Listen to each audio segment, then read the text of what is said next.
Hello my dear students, welcome to AI Math Zone. And in the last video, I have introduced you with the term function. And today, we are going to learn about some functions and their graphs. So, without wasting your time, let's start. So before going to the main discussion, let's learn these two terms. So first one is real valued function and second one is real function. So, what is the definition of real function and real valued function?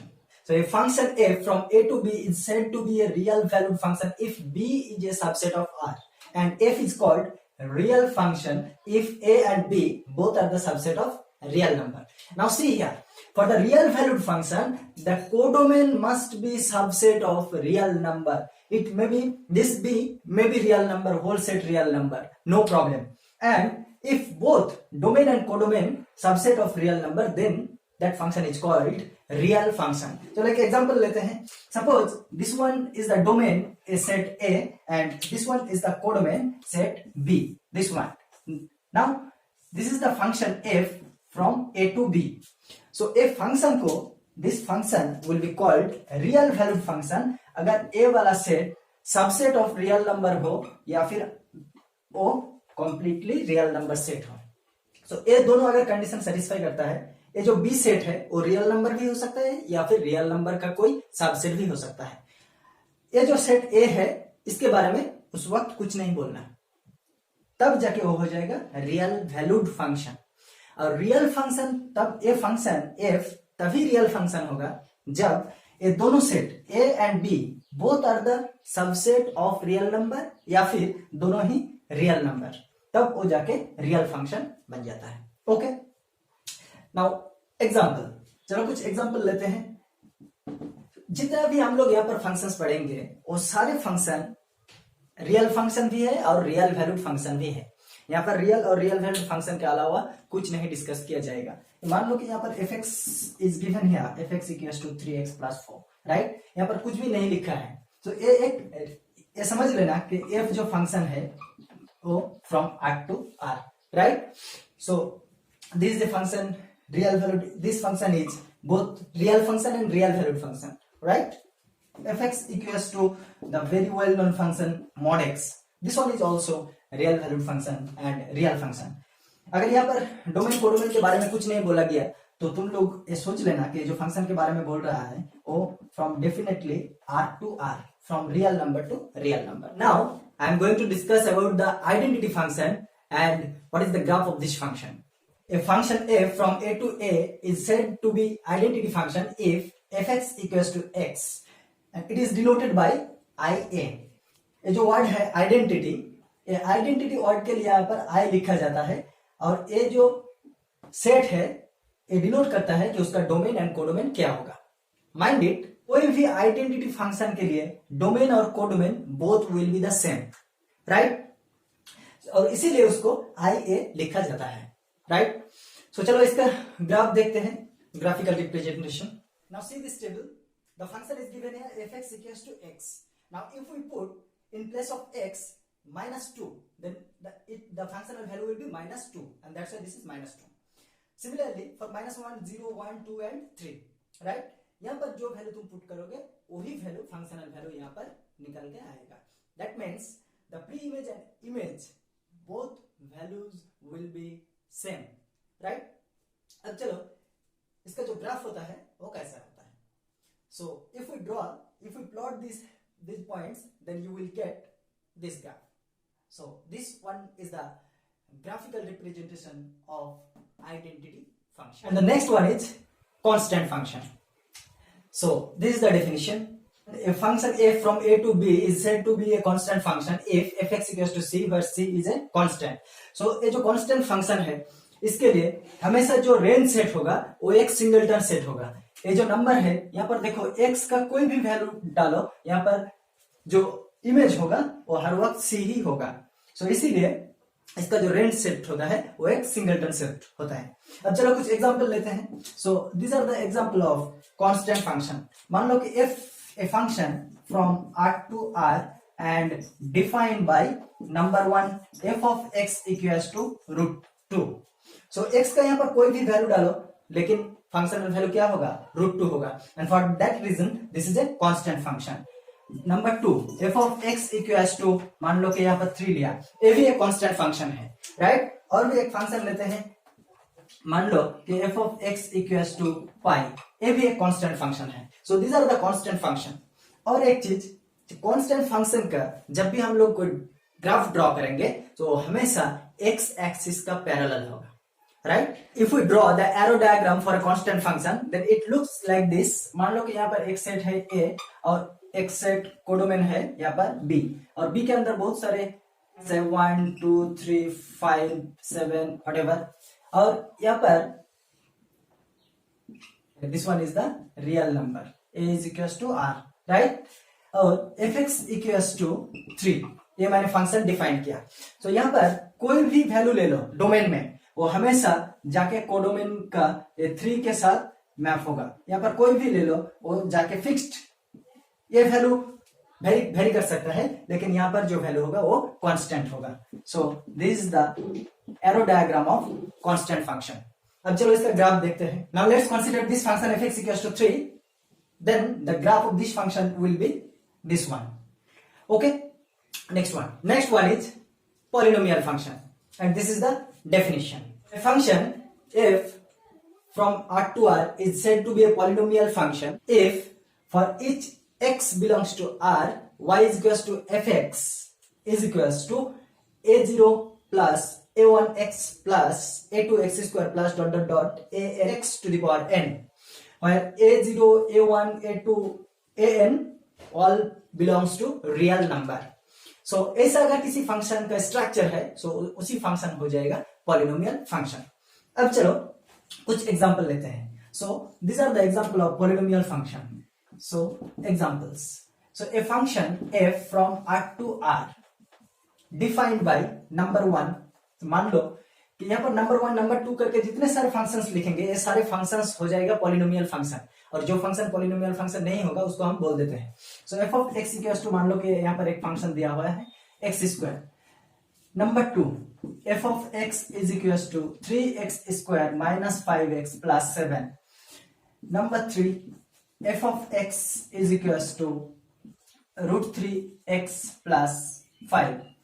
Number 4, f of x is equals to √x plus 7. Right. Now see here, ये जो function है ये एक polynomial function है. क्यों? क्योंकि इसको हम लोग लिख सकते हैं f of x is equals to 0 plus 0 into x plus 1 into x square. Right. इसको तो हम लिख सकते हैं, देखो 0 plus 0 into x, ये भी 0 हो जाएगा. सो अल्टीमेटली यहाँ पर क्या रहेगा, x square. Right. So a हो जाएगा a0, ए हो जाएगा a1, सो a1 इंटू एक्स प्लस ए हो जाएगा 1 जो है वो हो जाएगा a2 और x स्क्वायर. सो यहाँ पर देखो फंक्शन को इस स्ट्रक्चर से हम लोग लिख पाए, and that's why this is a polynomial function. For the same reason this is also a polynomial function, and for the same reason this is also a polynomial function. लेकिन ए एक पॉलिनोमियल फंक्शन नहीं होगा. Series, why this function is not a polynomial function? Because यहाँ पर जो power है वो है x to the power half, और a number always should be a non-negative integer. मतलब यहाँ पर जितने सारे पावर्स होगा, x का जो सारे पावर्स होगा, वो सारे पावर्स या तो फिर 0 होगा या फिर कोई भी पॉजिटिव इंटीजर होगा. दैट मीन्स वो कभी फ्रैक्शन नहीं हो सकता है, वो कभी नेगेटिव नहीं हो सकता है. लेकिन यहाँ पर पावर क्या है, फ्रैक्शन है, half. That's why this is not a polynomial function. And now we will see the graph for the function f from R to R defined by fx equals to x square. ये जो polynomial function है, ये इस polynomial function का graph कैसा होता है वही अब हम लोग डिस्कस करेंगे. So before going to the graph of this function fx equals to x square, चलो रियल लाइफ का कुछ एग्जांपल देख लेते हैं. Pictures may be described with the function fx equals to x square. Real life example of the function fx equals to x square, उसका जो graph होता है वो parabolic. Actually this function is also called a parabolic equation table for different values of x and fx for the given function fx equals to x square. right? Now if we plot these values in a graph, then the graph will be exactly like this one. Okay, next one is rational function. Okay, and the definition is this one. So rational functions are the functions of the type fx by gx, where fx and gx both are polynomial function and gx is not equals to 0, और fx और gx जो दोनों function है, इन दोनों functions का domain same होना चाहिए, right? सो कोई भी फंक्शन अगर fx बाय gx इस फॉर्मेट में है और ये दोनों फंक्शन पॉलिनोमियल फंक्शन होगा, ये दोनों पॉलिनोमियल फंक्शन होगा, और ये जो gx है ये कभी 0 नहीं हो सकता है और दोनों का डोमेन सेम होगा। तो ऐसा अगर कोई भी फंक्शन को इस स्ट्रक्चर से हम लोग एक्सप्रेस कर सकते हैं तो वही हो जाता है रैशनल फंक्शन, राइट? इसको क्यों रैशनल फंक्शन बोला जाता है? क्योंकि रैशनल नंबर का जो डेफिनेशन है उसको जरा याद करो, कुछ ऐसे ही था, इसीलिए इसको रैशनल फंक्शन बोला जाता है। अब चलो कुछ एग्जांपल लेते हैं। So these are the examples of rational function. मान लो कि f from r to r और डिफाइंड बाय, यहाँ पर 3 एग्जांपल लेते हैं। Number 1 fx equals to 1 by x, number 2 fx equals to 1 by root x, this one I'm sorry, and number 3 fx is equals to x square by 7 plus 3. Now see here, जो first one है, ये जो 1 है इसको हम लोग लिख सकते हैं fx इक्वल्स टू 1, उसको हम लोग कांस्टेंट फंक्शन कंसीडर कर सकते हैं, और यहाँ पर जो है उसको हम लोग आइडेंटिटी फंक्शन ले सकते हैं fx इक्वल्स टू x। तो यहाँ पर सॉरी इसको gx लिखते हैं, this one is gx। So ये जो फंक्शन है उसको fx by gx function given है, ये कोई पॉलिनोमियल फंक्शन नहीं है, for that reason this is not a rational function. अब क्वेश्चन ये है कि ये जो फंक्शन है number 3 fx equals to x square by 7 plus 3, क्या ये रैशनल फंक्शन है? अगर है तो इसको fx बाई gx फॉर्मेट में लिख के दिखाओ। This is the graph of the rational function fx equals to 1 by x. Okay, the next is modulus function. So this is the definition. The function f from r to r defined by f of x is equals to mod x is called the modulus function. Okay, so कोई भी function, and definitely this is also a real value function. So a function from r to r defined by f of x is mod x, right? And this is the modulus function. अब देखेंगे इसका graph कैसे होता है। सो इसका अगर हम लोग टेबल लेते हैं x और fx का वैल्यू का, तो टेबल कुछ ऐसा होगा। इस टेबल के अकॉर्डिंग अगर हम लोग ग्राफ ड्रॉ करते हैं तो the graph will be this one. And the next one is signum function, and this is the definition. So a function is from r to r defined by f of x equals to 1 if x is greater than 0, is equals to 0 is x equals to 0, and is equals to minus 1 if x is less than 0. So जब भी वो positive होता है तब उसका functional value 1 होता है, जब 0 होता है तब उसका फंक्शनल वैल्यू 0 होता है, जब नेगेटिव होता है उसका फंक्शनल वैल्यू -1 हो जाता है। सो इस फंक्शन को और इस फंक्शन को सिग्नम फंक्शन बोला जाता है।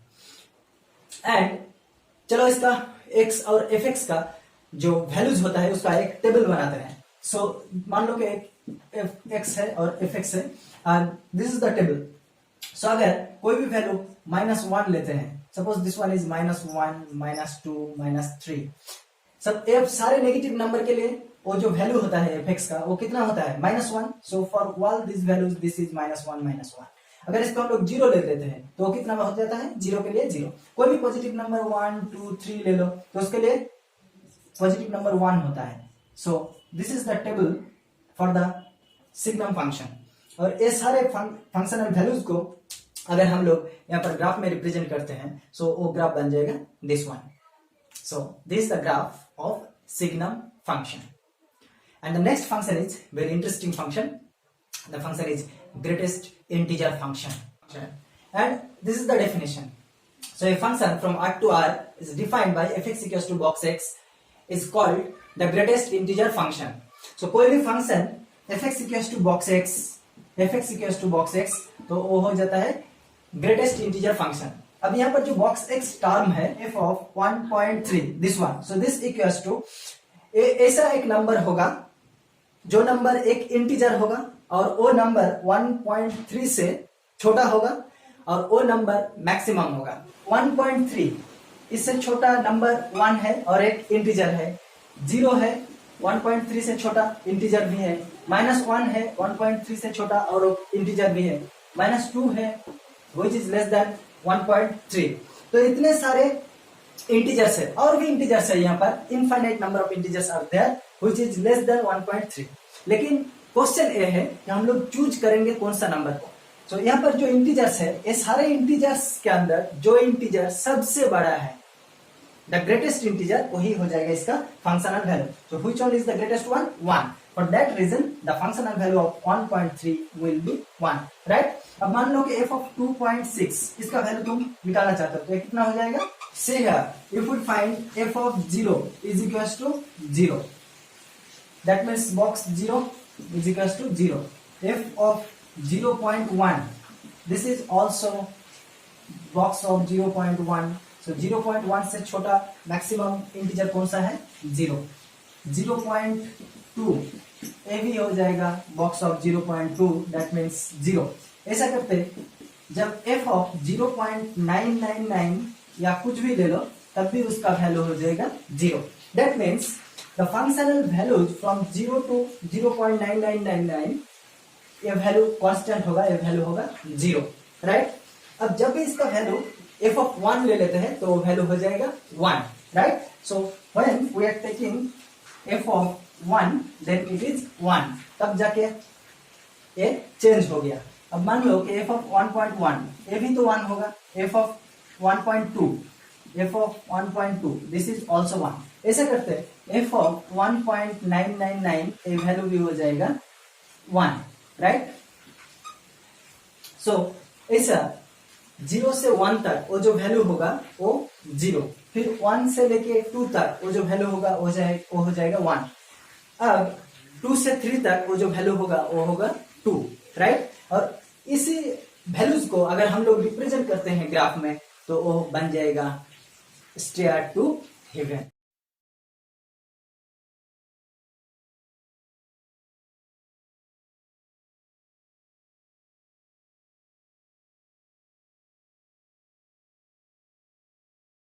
And this is the graph of the function fx equals to box x, that means greatest integer function। So greatest integer function का यही होता है graph. So thank you so much। आज यही तक। नेक्स्ट वीडियो में I will discuss the algebra of functions and then we will discuss the exercise of your NCERT book। So thank you guys for being here till the end। मिलते हैं next video में।